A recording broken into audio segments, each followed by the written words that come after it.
Drawn right in the middle of the field, occupies its stall. They switch the light on. About to go.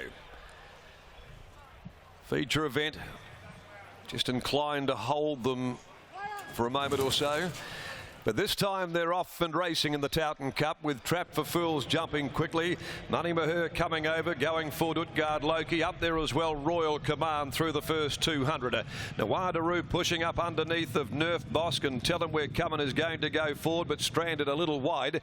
Double Digit settled down just in front of the Geraldton mare, who's behind those next of all in Freeze 'Em Off. Then came He's a Parker, and the tail ender is Dark Musket. Trap for Fools led them over by Beckett's Gate, and as they race past the 1700, the leader is Trap for Fools, the winner of this race 3 years back, out by a length. Money Maher. Nawadaroo is over on the inside. Up there fourth is Utgard Loki. Double Digit down on the inside is next, 3/4 of a length away Royal Command, and posted in the cheap seats Tell Him We're Coming. He's out in no man's land at the moment. Freeze 'Em Off back on the inside. The mare from Nerf Bosk had got shuffled back there with a couple behind it. Dark Musket and also He's a Parker. In the direction of the 1200 they go in the Towton Cup. The leader is Trap for Fools by a length. Money Maher is running second. Nawadaroo on the fence third. Around them now, still covering ground as the speed slows. He gets up outside of the leader, Trap for Fools. Now Harvey with Tell Him We're Coming.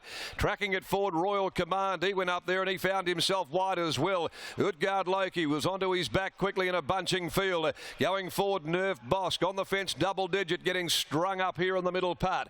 Dark Musket is outside of those from He's a Parker, and relegated to last is Freeze 'Em Off, and so as they race along past the 700, and Trap for Fools well held in front, shows the way for Brad Rawiller. Out by 3/4, Tell Him We're Coming, who's certainly covered some ground, and he's now off the bridle. They're being followed by Royal Command, heeled up. Back on the fence, Nawadaroo, Money Maher. Utgard Loki is out there wider, following Royal Command. Double Digit, Nerf Bosk. He's looking for run back in the field, but Rawiller is off and he's gone on Trap for Fools. He'd kicked away Trapper at the 250. Trap for Fools by 4. Royal Command. Nawadaroo, Tell Him We're Coming, followed further back by Utgard Loki, but Trap for Fools is well clear. They hit the 100 mark. He's got the shillelagh. Trap for Fools coming away. He's going to make it his second win in the Towton Cup. 3 years apart, beat Nerf Bosk, who was stiff. Running on very well late. They were followed by either the stablemates Utgard Loki or Nawadaroo from Double Digit. Next home, Tell Him We're Coming, who braved it out. Then Money Maher, Freeze 'Em Off, He's a Parker, Dark Musket. Royal Command has finished stone motherless. Trap for Fools, an excellently judged ride there by a top-class rider in Brad Rawiller. And the horse who won this race back 2017 is back quickly into the winners list after his unplaced effort in the Kingston Town. Trained by Lindsay Smith, the 7-year-old son of Poet's Voice from Old Money has won on the bridle. Cruising to the line. Nerf Bosk needed to get going but was badly held up in traffic coming to the corner. Third will go to Utgard Loki in front of Nawadaroo. And Royal Command, well, it actually did beat one to the line, and that was He's a Parker, but showed nothing. 2:18.59 here. They've galloped. Margins are 3 lengths by 1. 1-2-12-11. Trap for Fools for Jeff Evans. Win 14 from 46. Such a wonderful horse he's been, and he bounces back into the winners list today for the first time in a while. 763 days. It's hard to believe. Brad Rawiller giving him an absolute peach of a ride in front. He's run home in 35.27, but rated him to perfection. Second home, Nerf Bosk, and he's just building and building, going deeper into this preparation. Unlucky by Master Craftsman from None Such Way, Nev Parnham and Brad Parnham. And third, 12 in Utgard Loki, a Frost Giant, Twinkle Toes gelding. Jade McNaught, the rider for Justin Warwick. The final event, the Iron Jack Handicap, Kia Aurastar Recharger, You're Dreamin' are the scratchings there. Here's Brittany joining us in the yard, and down there, Donna Reardon, Jeff Evans is there as well, and they're jubilant with the horses' return to the winners list this afternoon. Britt? Jubilant is probably an understatement. Jeff Evans, you usually keep relatively reserved, but you were actually celebrating at the 200. Oh, well, I just couldn't believe he kicked so well, and I'm just so proud of the horse and proud of Lindsay and Brad. That was a fantastic ride. Over 700 days since he's seen him salute the judge.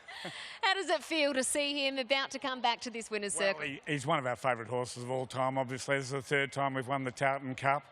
And I said to Lindsay, going back a couple of weeks, I said, I've never seen him looking better. It's funny, when he came into the yard, we were actually just commenting on how good he was looking. Yeah. What were your confidence levels like coming into the race? I just knew he'd run very well. I thought the 62 might get him, but look, Brad's won two on him at the Valley and rode him 10 out of 10 both times, so I knew he knew what to do. How would you rate his preparation thus far? Well, just, he had to come back from Melbourne. He didn't like the soft tracks, and they were taking him on, and I'm just glad to have him back and enjoying the moment, Brett. And you absolutely deserve to as well. 62 kilos, it's no easy task whether they're in well at the weights or not. He's a tough boy. I think I've been telling everyone that Too Close to Sun's better than him, so I think he just wanted to teach me a lesson. Hey, maybe he's saying, just remember the older brothers here. Congratulations to you.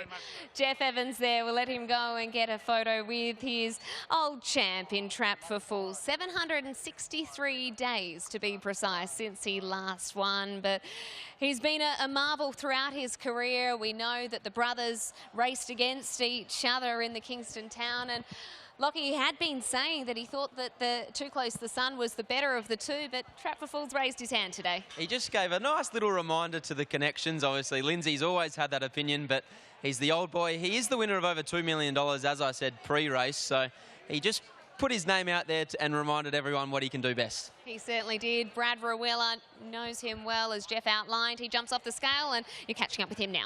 Brad, you've ridden Trap for Fools on 3 occasions, 2 wins for that. What were you expecting heading into today's event? Yeah, look, in the Kingston Town, it really probably wasn't a race to suit him and needed that run. He was always going to improve out of it, but just the barrier and where he ended up, I just know how much better a horse he is when he can get the front himself or be in a handy position and not have a big ground to make up. And he did finish off well enough, in a good Group 1 event. So, I was more just going on the stable though coming today. He has improved, and Lindsay was very confident, even with the big weight, that he's come on since then and is in good form to give today's race a shake. And he was bang on. Look, I've won, as you said, a couple of times on him, two straight on him, I think at Flemington and then Moonee Valley, and rode him an odds-on favourite at Moonee Valley, and he just didn't break clean enough, and going out the straight, I just remember thinking the right option was I probably can't keep pressing on, and I took the rest on him, and I weren't very happy with the ride that day, and I haven't been back on him since.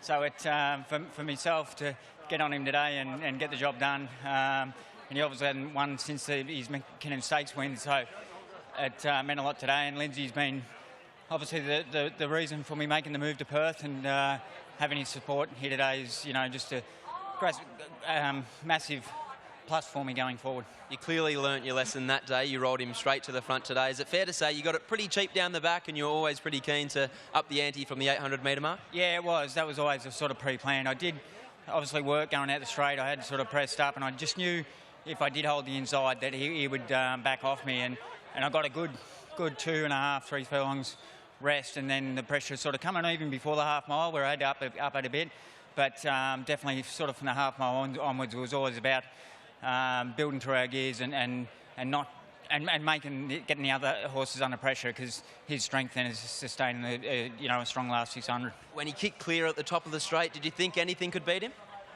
I was very confident when we straightened. I thought it'll take something pretty good to beat him, and at the end of the day he had 62 for a reason. You're loving your time in Perth, and you keep booting home winners. Well done, Brad. I appreciate it. Thank you. Was confident on turning, but I don't think anyone was nearly as confident as his owner and breeder in Jeff Evans. You'd say in racing never to go the early crow, but he was dead set celebrating when the horse hit the 200-metre mark, and what a jubilant response it was from him too. Trap for Fools wins his first race in 763 days in taking out the GA Tartan Cup.